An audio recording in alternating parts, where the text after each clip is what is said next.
नमस्कार दोस्तों, आप सभी का स्वागत है हमारे चैनल में। आज मैं बहुत दिनों बाद एक वीडियो अपलोड कर रहा हूँ। कई सारे लड़के थे जो सिलेक्टेड कैंडिडेट हैं आरआरबी ग्रुप डी के। उनके बहुत सारे क्वेश्चन आ रहे थे कि मेडिकल प्रोसेस क्या है, मेडिकल कैसे होता है। तो उसके बारे में आज हम लोग थोड़ा सा डिस्कस करेंगे।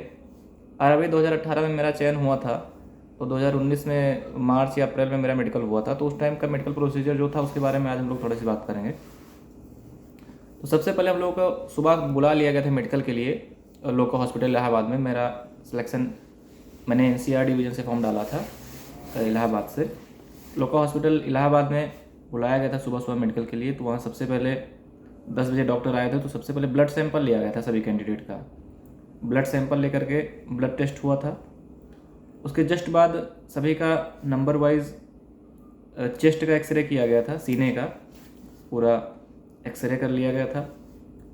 उसके बाद में जितने भी कैंडिडेट्स थे उनको 2 टीमों में बांट दिया गया था। एक बड़ा सा हॉल था, उसमें सोफे पड़े हुए थे। तो एक तरफ आधे कैंडिडेट को रैंडमली कहा गया था, आधे इधर बैठ जाएं, आधे इधर बैठ जाएं रैंडमली। और तो जिसकी जिधर इच्छा थी वो उधर बैठ गया था।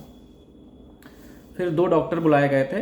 दोनों डॉक्टर थे वहाँ पे। उनके नाम की पर्चियाँ बनाई गई, चिट, और उस पर्ची को एक मेज पे मोड़ करके फोल्ड करके रख दिया गया था। दोनों तरफ से ग्रुप के बच्चों को बुलाया गया था कि आप इनमें से एक एक पर्ची उठा लीजिए। तो जिस डॉक्टर का नाम आया उस डॉक्टर को उस ग्रुप का मेडिकल करने के लिए कहा गया था। ऐसा इसलिए होता है कि उसमें लोगों को ये ना लगे कि हाँ किसी तरीके की धांधली का चांस रहे। अगर किसी कैंडिडेट ने किसी डॉक्टर को पहले से फिक्स कर रखा है कि हाँ मेरा मेडिकल होगा, मैं पैसा दे देता हूँ, तो वो पास कर देगा। तो इसके बहुत ही मिनिमम चांसेस रहे कि हाँ अगर कौन सा डॉक्टर किधर जाता है इसकी कोई वहाँ पे वो ना रहे कि हाँ पहले से फिक्स है और कैंडिडेट जाके ना वो कर ले। रेंडमली होता है। डॉक्टर फिर एक एक कैंडिडेट को बुलाते हैं और उसको चलवा के देखते हैं। ऐसे थोड़ी देर चलिए, फिर पीछे आइए, हाथ ऊपर करिए, ऐसे करिए, मतलब मूवमेंट देखते हैं हाथों का, पैर का कैसा है, ठीक ठाक है। अगर उन्हें लगता है तो शर्ट निकलवा देते हैं। फिर हाथ चेक करते हैं, कहीं अगर उन्हें लगता है कि हाँ कहीं चोट लगी है या हाथ टूटा हुआ था, टेढ़ा है, ऐसा कुछ मेजर फॉल्ट लगती है उन्हें, तो उस तरीके से बताते हैं। वैसे नॉर्मली जो भी नॉर्मल कैंडिडेट होते हैं उनको इतनी ज़्यादा प्रॉब्लम होती नहीं है। उसके बाद में आता है कलर विजन का टेस्ट होता है। कलर विजन के लिए एक बुक होती है, उसमें बहुत सारे फिगर बने होते हैं, कुछ न्यूमेरिक होते हैं, नंबर्स होते हैं, अल्फ़ाबेट्स होते हैं, ABCD। तो उसमें एक एक दिखाते हैं और कैंडिडेट से कहते हैं कि आप इसको पढ़िए क्या है। उसमें जो कलर विजन टेस्ट होता है वो मेनली ग्रीन और रेड कलर को लेकर के होता है, क्योंकि रेलवे में सिग्नल्स जो होते हैं वो ग्रीन और रेड होते हैं। और कलर विजन भी ऐसा ही होता है कि ग्रीन और जो रेड कलर होता है उसमें कैंडिडेट पहचान नहीं कर पाता है। अगर किसी को कैंडिडेट का मतलब कोई भी व्यक्ति अगर है, अगर वो कलर विजन उसको प्रॉब्लम है तो ग्रीन और रेड कलर को पहचान नहीं पाएगा। और रेलवे में सिग्नल में मेन ग्रीन और रेड कलर यूज होता है, तो एक बहुत ज़रूरी होता है कलर विजन टेस्ट, इसलिए किया जाता है वहाँ पे। कलर विजन आप लोग मोबाइल में भी टेस्ट कर सकते हैं। आप गूगल पर सर्च करेंगे कलर विजन टेस्ट, तो उसमें बहुत सारे इमेज बन के आ जाएंगे। फिर उसमें नंबर बने होते हैं, उसका पहचानिए। अगर आप आसानी से पहचान लेते हैं तो मान लीजिए आपको कलर विजन की प्रॉब्लम नहीं है। अगर पहचानने में आपको प्रॉब्लम हो रही है तो फिर कलर विजन की प्रॉब्लम है। तो वहाँ पे कलर विजन टेस्ट होता है। तो हमारे ग्रुप में लगभग सारे लड़के पास कर लिए थे, 15-20 लड़कों की जो भी संख्या थी वहाँ पे।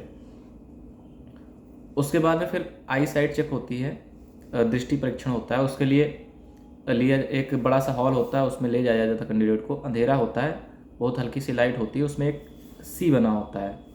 तो उसमें कैंडिडेट्स को कुछ डिस्टेंस प्रॉपर मेंटेन करके खड़ा किया जाता है, उस जो कैरेक्टर बना होता है सी का उससे दूर।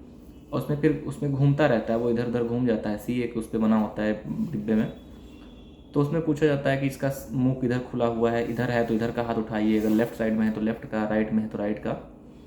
तो मैंने तो आसानी से उससे कर लिया था, क्योंकि उसमें कुछ बहुत बड़ा नहीं था। जो मिनिमम डिस्टेंस होती है सामान्य दृष्टि की, वही होती है। वो मुझे एग्जैक्ट याद नहीं है, लेकिन वो सब नॉर्मल ही था, बहुत ज़्यादा कुछ उसमें वो नहीं था। उसके बाद में जो मेल कैंडिडेट होते हैं उनकी हाइड्रोसिल की प्रॉब्लम होती है अगर, तो वो चेक किया जाता है। तो उसमें एक डॉक्टर आते हैं अलग से, और वो सबको एक एक बना के पर्ची दे देते हैं, चिट। उसमें कुछ प्रोसीजर होता है, वो ले जाइए डॉक्टर के पास, तो अपना देखते हैं। वो भी लगभग लोग पास हो जाते हैं अगर कोई ज़्यादा प्रॉब्लम नहीं है। फिर हो जाता है मेडिकल प्रोसीजर, बहुत ही नॉर्मल सा है, लोग पास कर लेते हैं, इतना बड़ा कोई उसमें वो नहीं है। हाँ, थोड़ा आर्मी का मेडिकल होता है वो टफ होता है। तो बहुत सारे कैंडिडेट ऐसे होते हैं जो आर्मी के मेडिकल में, एयरफोर्स में या नेवी में कभी बाहर हो चुके हैं, तो उन्हें ये डर होता है कि हाँ कहीं ऐसा ना हो कि रेलवे ग्रुप डी के मेडिकल में भी बाहर हो जाऊँ। तो उतना माइनर नहीं चेक करते हैं, लेकिन अगर कोई मेजर फॉल्ट है जो आप में मतलब शरीर में कुछ दिक्कत है ऐसी हाथ पैर वाली, तो वो चेक करते हैं। लेकिन 90% कैंडिडेट जो है मेडिकल पास हो जाते हैं। मेडिकल में बहुत कम ही बाहर होते हैं, ऐसा होता नहीं है।